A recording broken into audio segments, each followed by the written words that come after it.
While that's been happening, Boris Johnson has been visiting a school in the East Midlands in the last few moments. He's been speaking to reporters.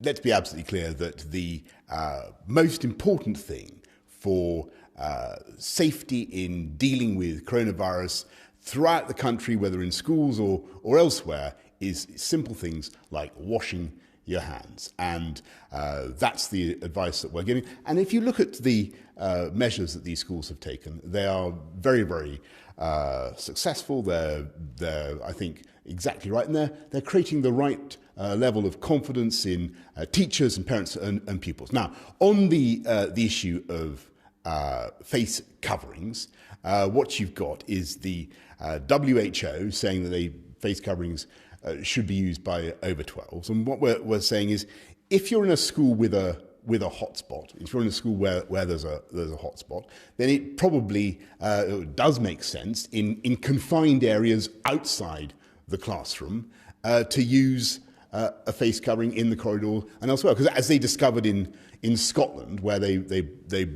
had the kids in had the pupils in for at least a couple of weeks now, what they found was that it was raining outside, people were coming in and they were congregating in the corridors, and the move to face coverings they thought was sensible. So what we're doing, following what the WHO have said, is we're saying if you're in a hotspot area where there is a higher risk of transmission, then face coverings in those types of areas outside the classroom, but not in the classroom, because that's clearly nonsensical. You can't teach with face coverings, and you can't expect people to learn with face coverings.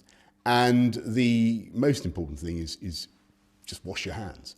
But above all, as those pupils were saying, school is safe, it's exciting, it's the place to learn, it's the place where, people are going to be absorbing in the next few days and weeks. Young people are going to be absorbing things they will never forget. This is an absolutely invaluable time for them. They must get back into school. They've lost too much time out of school, and I hope they will, and I'm sure they will.